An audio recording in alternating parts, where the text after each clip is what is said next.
हमसे पहले हमारे सभी वरिष्ठ जन आपसे चर्चा कर रहे थे और वो बंगाल की संस्कृति, बंगाल का गौरव, बंगाल की समस्याएं, इन सब चीजों पर चर्चा कर रहे थे। मैं ये समझता हूं कि एक बहुत ही अनुपम और अनूठा समय बंगाल की जनता को इस चुनाव के मुकाम पर मिला है, क्योंकि हम सब लोग लंबी समय से राजनीति में हैं और राजनीति में, प्रजातंत्र में कई चीजें एक साथ सिंक्रोनाइज होना बहुत आवश्यक है।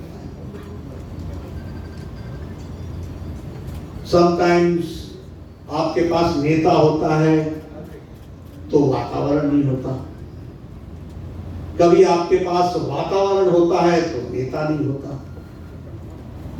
कई बार आपके पास नेता होता है, वातावरण होता है तो कार्यक्रम नहीं होता, कई बार आपके पास कार्यक्रम होता है तो कार्यकर्ता नहीं होता। In politics, many things when they synchronize together, it brings a result.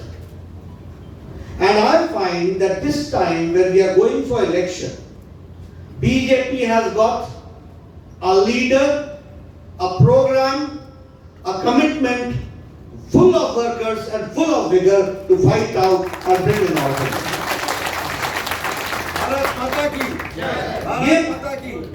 ये परिवर्तन है, नेता भी है, नीति भी है, कार्यक्रम भी है, कार्यकर्ता भी है, वातावरण भी है।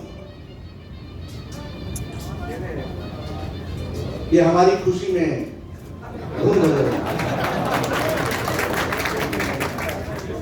देखिए, जब ईश्वर का आशीर्वाद होता है तो ऐसे मिलता है। आपको मालूम है ना कि 2020 में जब सिक्सर मारते हैं तो ये धुन बजती है। तो मित्रों, मैं ये कह रहा था कि हम जब बंगाल की बात करते हैं तो अतिशयोक्ति नहीं है।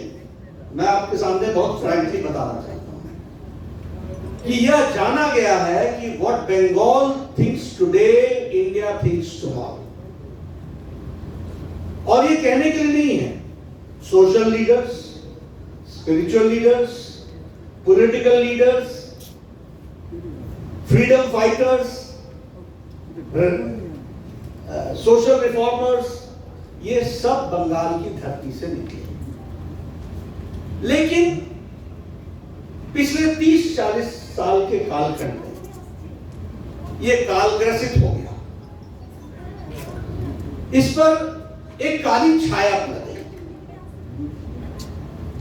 और एक राज आ गया, गुंडाइज्म का राज, भ्रष्टाचार का राज, तानाशाही का राज, प्रशासन को राजनीतिक चश्मे से देखने वाला राज, और कुल मिलाकर के सारे सिस्टम्स क्रम्बल डाउन कर गए। आखिर इसमें तो कोई दो राय नहीं है कि इकोनॉमिक वर्ल्ड का कैलकाटा वाज द लीडर। आर्थिक जगत का नेतृत्व करने वाला जगह कौन सी थी? कोलकाता। पढ़ाई में दुनिया को दिशा देने वाला कौन सा स्थान था? Kolkata. The world's best scientist, the world's best literary figures, the world's known spiritual leaders, ये सब यहीं से तो निकले थे। और इन्होंने देश को एक परम वैभव की ओर ले जाने में इनका एक बहुत बड़ा रोल रहा। मेरी एक भी बात गलत हो मुझे टोक देना, मैं फैक्ट्स पर बात करने वाला आदमी हूं। और ये जो चालाकियां करते हैं लोग, इनको प्रजातंत्र में जवाब देने का किसी में ताकत नहीं है। वो आप में ताकत है, इनको मुंह तोड़ जवाब देना बैलेट के माध्यम से देना चाहिए और ईवीएम मशीन के माध्यम से देना चाहिए। इसलिए ये मौका है जो आपको मिलने वाला है, जिस मौके का आप उपयोग कीजिए। मैं लंबे समय तक एमएलए रहा हूं, लोगों की सेवा भी की। अब देखिए विकास के दृष्टि से यहां 76 लाख किसान हैं। प्रधानमंत्री जी ने 6,000 रुपए महीने का प्रधान किसान सम्मान निधि देने का तय किया। दीदी बीच में अड़ गई। क्या क्या मिला इससे? होबेना होबेना होबेना कोरबेना कोरबेना। अब 2 तारीख के बाद होबेना बोलते रहना।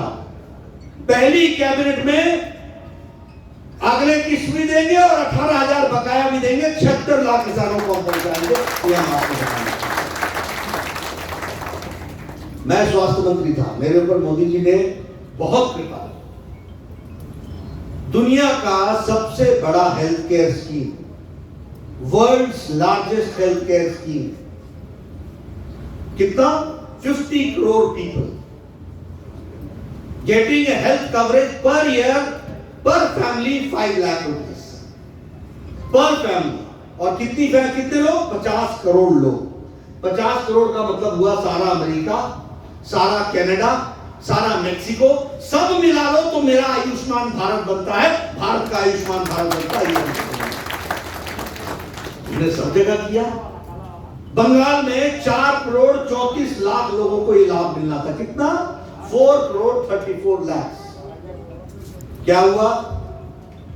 होबेना होबेना करना नहीं है। यहां हमारे गोल्डन कार्ड्स जो पोस्टमैन से डिलीवर होने थे 4 करोड़ 32 लाख लोगों को, वो सारे के सारे फड़वा करके नाली में डलवा दिए।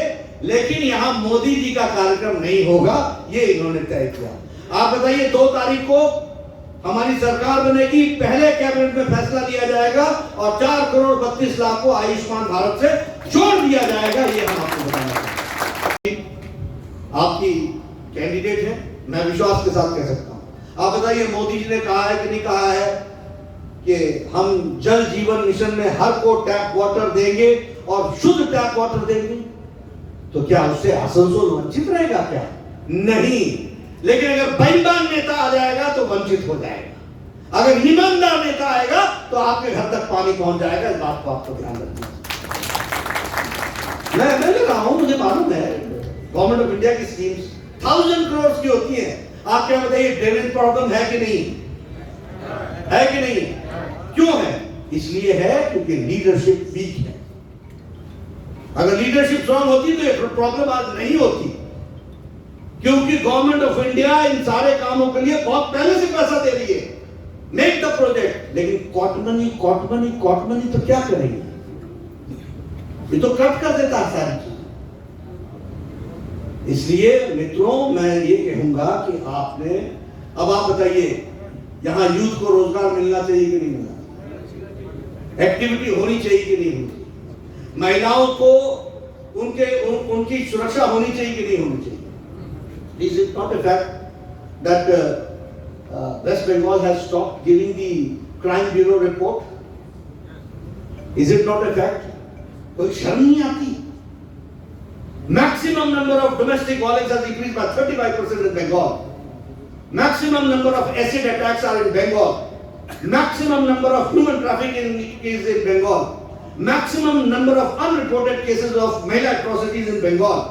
Maximum शेड्यूल कास्ट कमीशन ने कहा है कि सबसे ज्यादा एट्रोसिटीज हरिजन दलित भाइयों पर होती है और अनरिपोर्टेड होती है, रिपोर्ट नहीं की जाती है। बंगाल के बारे में रिपोर्ट नहीं।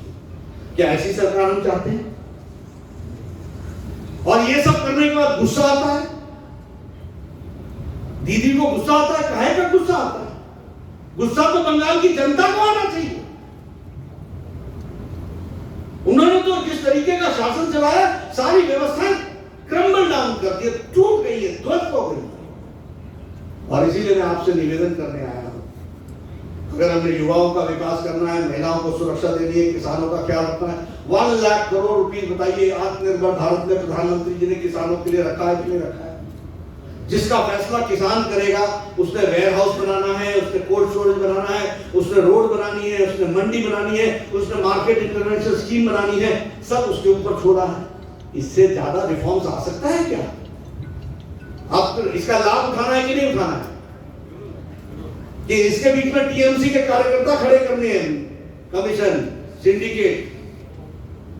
अगर नहीं करने हैं तो बंगाल को यह मौका है। देश का नेतृत्व प्रधानमंत्री मोदी जी के पास है, उनका आशीर्वाद बंगाल पर सदा सदा बना हुआ है, यह ध्यान में रखना चाहिए। और इसलिए बंगाल में हमको नेतृत्व परिवर्तन करके कमल खिलाने की जरूरत है, अग्निमित्रा पॉल जी को लाने की जरूरत है, हमको इस इलाके का विकास करने की जरूरत है। और जो पैसा, आर्थिक सहायता ऊपर से मिलती है वो आप तक पहुंचे और आपका विकास हो, इस बात की हमको चिंता करनी चाहिए।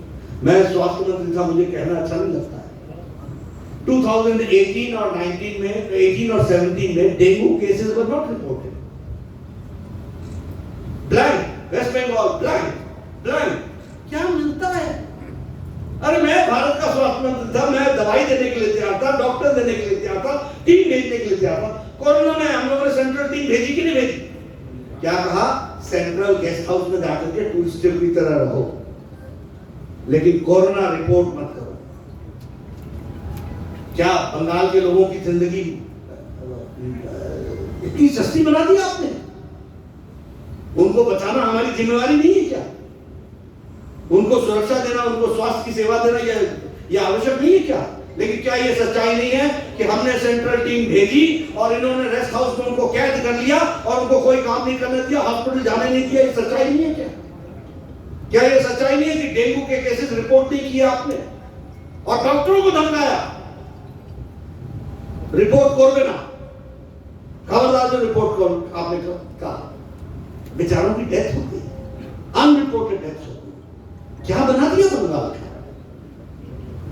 इसलिए मित्रों, मैं आपसे एक ही निवेदन करना चाहता हूं, विकास भी होगा, बंगाल आगे भी बढ़ेगा, बंगाल में ताकत है, लेकिन बंगाल में सही नेतृत्व की जरूरत है। और वह सही नेतृत्व बंगाल को लंबे समय तक उससे वंचित रहा है। हमको चाहिए कि हम फिर से यहाँ कानून का राज स्थापित करें, विकास करें, युवाओं को अच्छी नौकरी मिले, अच्छे काम हो, किसानों को अच्छी राहत मिले, उनके लिए अच्छे काम हो, शहरों में रहने वाले लोगों को पानी, बिजली की व्यवस्था अच्छी हो और उसके साथ साथ ड्रेनेज की व्यवस्था अच्छी हो, बिजली अच्छे समय पर मिले, अच्छी क्वालिटी की इलेक्ट्रिसिटी मिले। ये सब चीज़ों की चिंता करनी होगी, हेल्थ की चिंता करनी होगी, उसके साथ साथ हमको एजुकेशन की चिंता करनी होगी। इन सब को करने के लिए आपसे निवेदन है कि सोनार बंगाल और सोल परिवर्तन, इसके लिए आप सब लोग काम करें। यही मैंने